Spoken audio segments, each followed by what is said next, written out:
नमस्कार, मैं हूं संजय सिंह महान और आप देख रहे हैं यूपी ताजा। आज हम आपको लेकर चलेंगे कानपुर, जहां बीजेपी के एक वरिष्ठ नेता ने एक सनसनीखेज आरोप लगाया है। आरोप एक आईपीएस अधिकारी पर है और मामला इतना बड़ा है कि इसमें राष्ट्रपति तक को पत्र लिखा गया है इच्छा मृत्यु की मांग के साथ।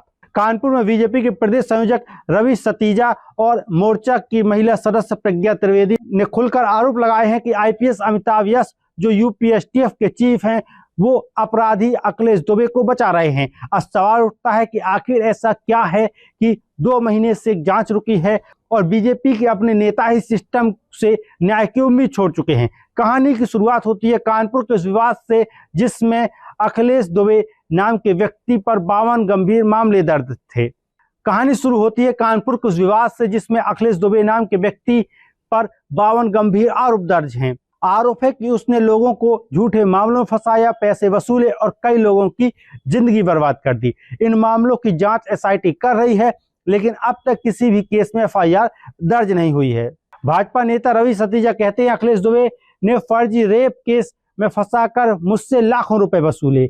जांच में कुछ नहीं निकला, लेकिन फिर भी केस करवाया गया। अब हालात ये है कि मुझे अपने जीवन से उम्मीदें ही नहीं है और सारी उम्मीदें खत्म होती दिख रही हैं। रवि सतीजा का आरोप है कि यूपी के तत्कालीन डीजीपी प्रशांत कुमार ने खुद कहा था कि जाइए अमिताभ यश से मिलिए। अखिलेश दुबे को वही मदद कर रहे हैं। यही नहीं, दुबे की बेटी आंचल दुबे भी खुलेआम कहती हैं, आईपीएस अमिताभ यश मेरे अंकल हैं, मेरे पापा का वाल भी बाका नहीं होगा। यह भी कानपुर का ये मामला न केवल कानून व्यवस्था पर बल्कि प्रशासनिक संवेदनशीलता पर भी सवाल उठा रहा है। बीजेपी नेता रवि सतीजा ने राष्ट्रपति, प्रधानमंत्री, राज्यपाल, मुख्यमंत्री और महिला आयोग को पत्र भेजकर इच्छा मृत्यु की मांग की है। उनका कहना है कि अब उम्मीद नहीं है कि मुझे न्याय मिलेगा।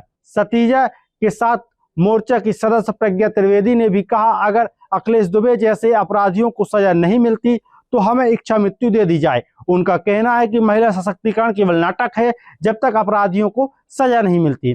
प्रज्ञा ने दावा किया कि अखिलेश दुबे की बेटी आंचल दुबे अभद्र संदेश भेजकर धमकियां दे रही है और अब हमें आईपीएस अमिताभ यश से भी खतरा है। भाजपा नेता का आरोप है कि 7 अगस्त को अखिलेश दुबे और लवी मिश्रा को कोर्ट में पेश करने के बाद जेल भेज दिया गया था, लेकिन तब से अब तक कोई नई कार्रवाई नहीं हुई।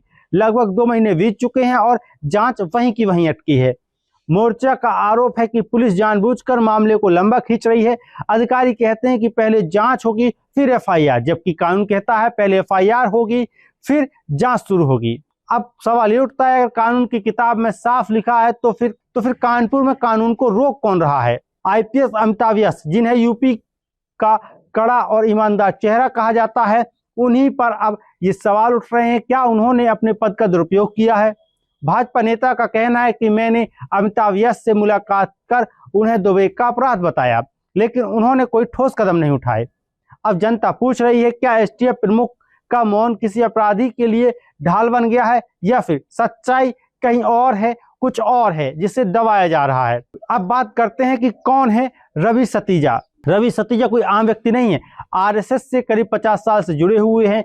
बीजेपी के प्रदेश संयोजक हैं। राम मंदिर आंदोलन के वक्त लाल कृष्ण आडवाणी की रथ यात्रा में माइक संभालते थे। प्रधानमंत्री नरेंद्र मोदी की सभाओं में रवि सतीजा मंच से सरकार की योजनाओं को कविताओं में सुनाते हैं। बीजेपी के बड़े बड़े नेता, चाहे वो मोहन यादव हो, नायब सिंह सैनी हो, सबके साथ उनके निजी संबंध बताए जाते हैं, लेकिन अब वही नेता सिस्टम के साथ अकेला खड़ा है। कह रहा है, मुझे अब न्याय की उम्मीद नहीं है, मुझे इच्छा मृत्यु चाहिए। क्या यूपी में कानून व्यवस्था इतना कमजोर हो गया है कि एक भाजपा नेता को न्याय पाने के लिए राष्ट्रपति से इच्छा मृत्यु मांगनी पड़े? क्या पुलिस सिस्टम में प्रभावशाली अपराधियों का नेटवर्क इतना मजबूत हो गया है कि शिकायतें फाइलों में ही दम तोड़ देती हैं? और अगर एक सत्तारूढ़ पार्टी का नेता खुद असहाय महसूस कर रहा हो तो आम नागरिक किसके भरोसे काम करेगा? अब देश की नजर कानपुर पर है। राष्ट्रपति भवन तक पहुंची आवाज सिर्फ एक नेता की नहीं बल्कि उन तमाम लोगों की है जो न्याय की उम्मीद में थक चुके हैं। भाजपा नेता रवि सतीजा और प्रज्ञा त्रिवेदी का कहना है कि या तो हमें न्याय दो या फिर हमें मरने दो, और ये बयान सिर्फ एक दर्द नहीं बल्कि सिस्टम पर तीखा प्रहार है। अब देखना होगा कि क्या यूपी सरकार और एसटीएफ प्रमुख अमिताभ यश इस पर खुलकर सफाई देंगे या फिर ये मामला भी बाकी फाइलों की तरह ठंडे बस्ते में चला जाएगा।